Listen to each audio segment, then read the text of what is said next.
Welcome to the Indiana Division of Disability and Rehabilitation Services Claim Payment System Vendor Registration Training. We're using the chat feature to provide transcription for this training. Please refer to the FAQ document published with this training to review all questions asked during the live webinars and the corresponding answers. Go over who Public Consulting Group is.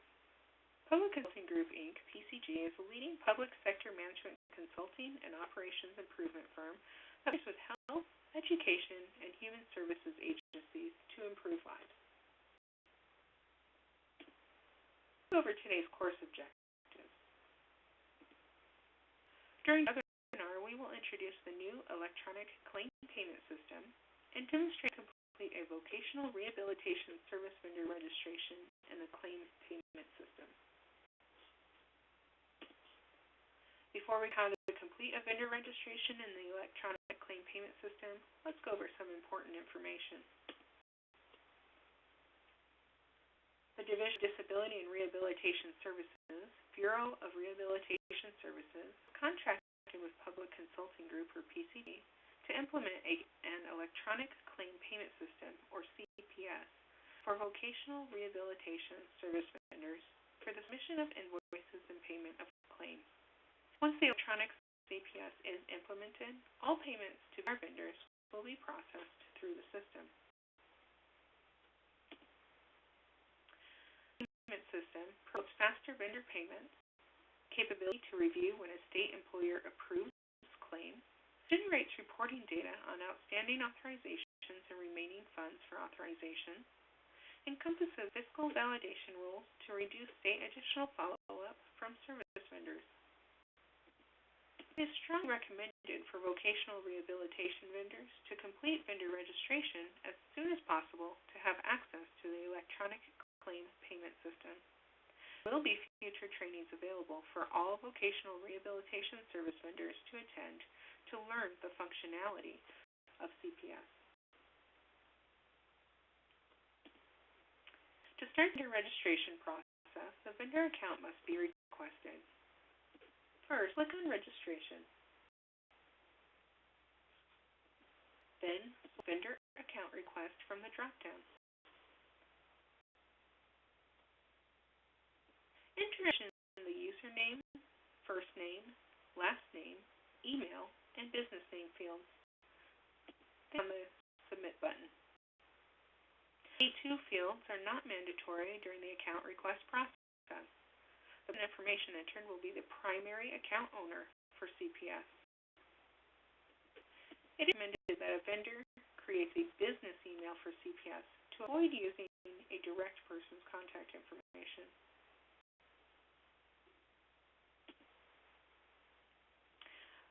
I'll appear stating vendor registration account request has been accepted. You should receive an email shortly with your login credentials. Entered is conflicting. For example, a username entered is already in the system. A warning message will appear. The login credentials will be sent to the email address indicated on the vendor registration account request page. The email will contain a username and a temporary password. The email is an automated message and should not be replied to. First, click on the link in the email. Next, enter the username and temporary password provided in the email.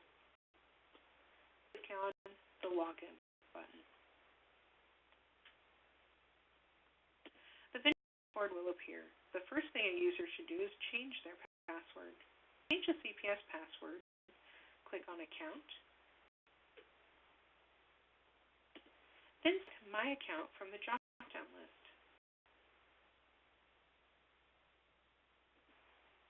The user enter the temporary password listed in the email in the Current Password field. Enter the new password in the New Password and Confirm Password field. Then click on the Change Password button.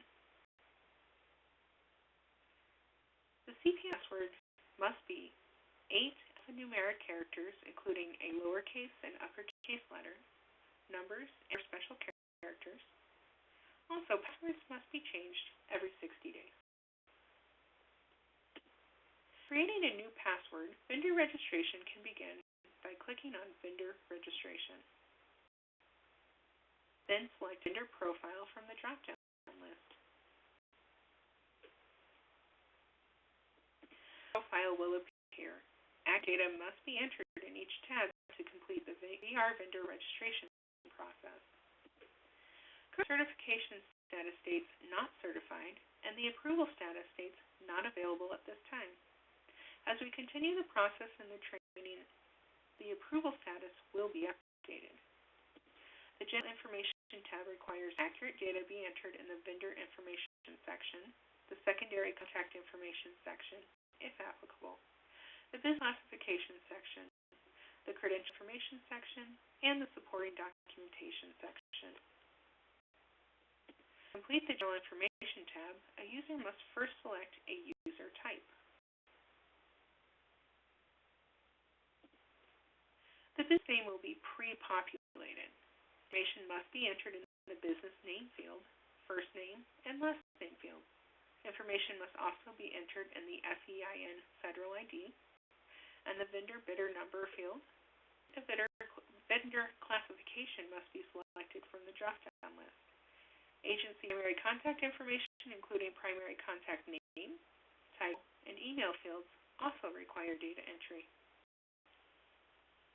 If applicable, a user can enter secondary contact information. A page address and first phone number information must be entered. A third phone number can be entered if applicable.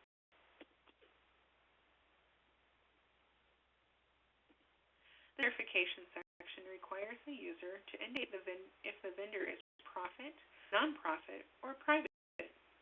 Then answer for the current vocational rehabilitation services vendor question and the outstanding federal or state ID tax debt question.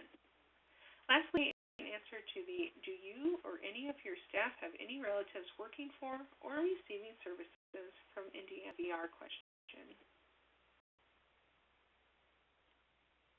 The critical information section must be completed for all employees who provide vocational rehabilitation services. First is to credential type. Then select a credential status. In the state issued by field. There's an issue date. Then select an expiry date. Next, the employee's name in the staff name field. The license number in the license number field. Vendors must upload documents in the supporting documentation section. Supports include the business entity form from Secretary of State, completed direct deposit form, completed IRS form W-9, qualifications and licensure, of background check, liability insurance, and vendor rate for each service the vendor is requesting to provide. To upload a document, a user must first select document type that describes the document being uploaded from the drop-down list. Click on the Browse button to attach the document to CPS. Enter a file name to describe the file. A file does not need to be entered when uploading business entity, vendor rates, or background check forms. Then click Upload button. It is that management upload sensitive business-related documents to the claim payment system to ensure accuracy and privacy. The document will be listed with the date and time the document was uploaded. The user can view the uploaded document by clicking on the View button, or delete the document by clicking on the Delete button. When a user uploads a business entity, vendor rate, or background check form, a check will appear indicating upload completion. Entering correct information in the General Information tab, click on the Update button. Important. user must click on the Update button to save all information entered. Clicking on another tab without clicking on the Update button will delete all information entered in the General Information tab. After entering and saving vendor information in the General Information tab, the user must click on the Addresses tab. Then click on the Add New button.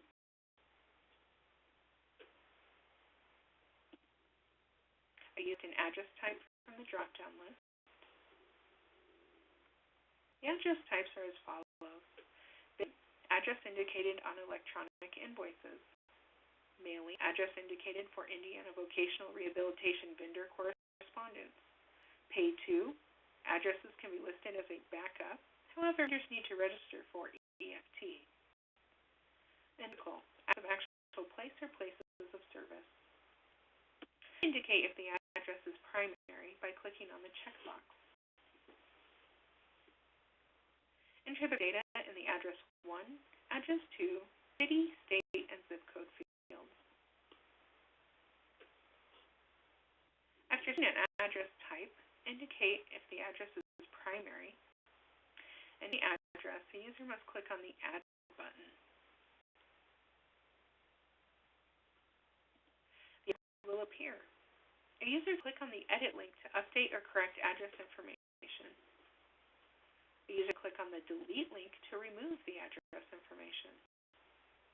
Multiple addresses can be added to a vendor's address tab by clicking on the Add New button and repeating the previous steps. To continue the Vocational Rehabilitation Service vendor registration process, a user must click on the Current Service Location tab. Should review the list of the unassociated service locations and select all counties that the vocational rehabilitation vendor currently services. Please county or counties the vocational rehabilitation vendor is currently servicing, not counties the vendor is approved to service. Then click on the Add button. The county will be listed under the current associated service locations list. You can click on the Delete link to remove previously selected county. All vocational rehabilitation vendors must sign up for EFT or electronic fund transfer. You can click on the Banking Information tab to complete the EFT enrollment process. In the EFT account setup request process, click on the Request New EFT Account Setup button. Must be entered in the EFT setup request page. Required information includes routing number, account description, and contact email address. Please refer to a check to get the routing number and account number information. Then click on the Submit button. The information document section is currently only for updating waiver direct deposit form. A direct deposit form must be completed when a vendor is not able to obtain a checking account. The document must be uploaded to CPS. The direct deposit form includes submittal of documentation from a banking institution indicating that the vendor is not permitted to obtain a checking account. To upload a direct deposit form, select direct deposit form from the drop-down list. Click on the Browse button and select the document,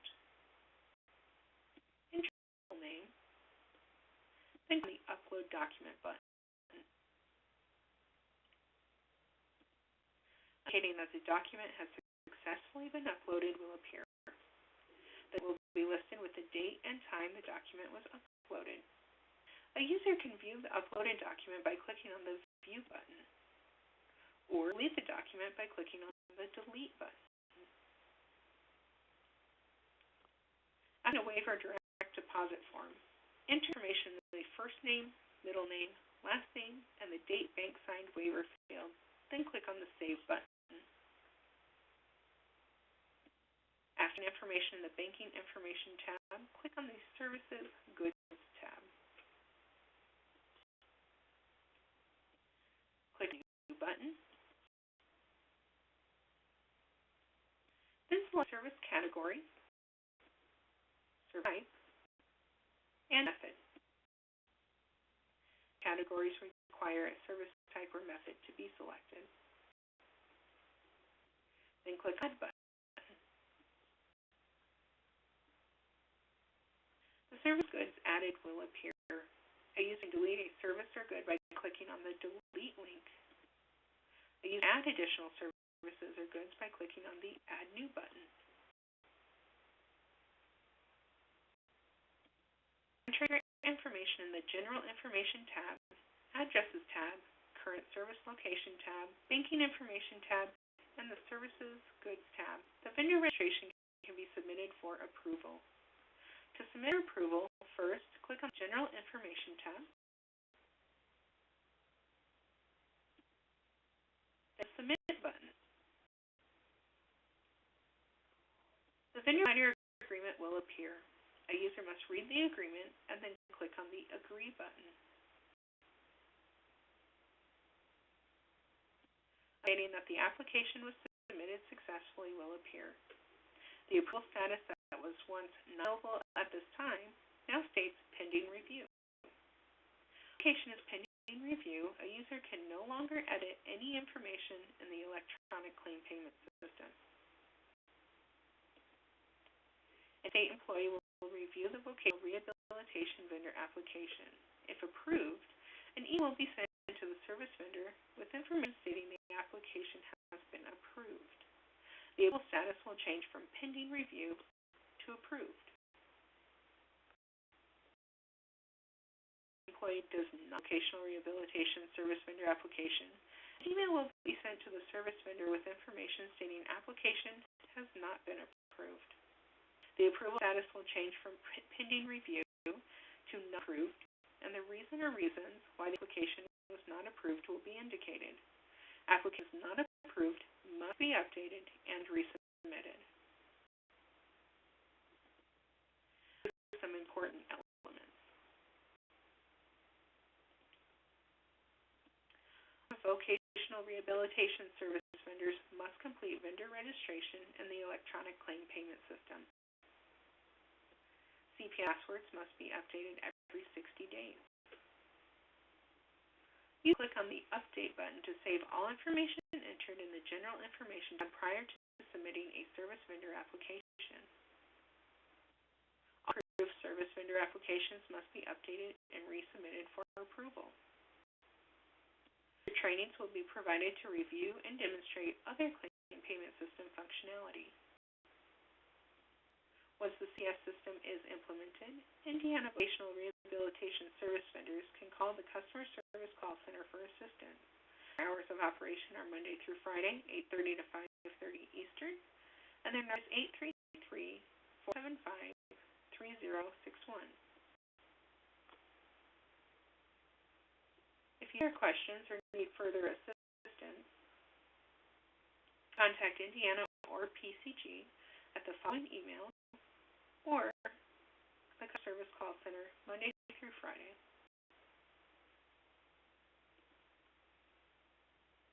Thank you for attending today's webinar.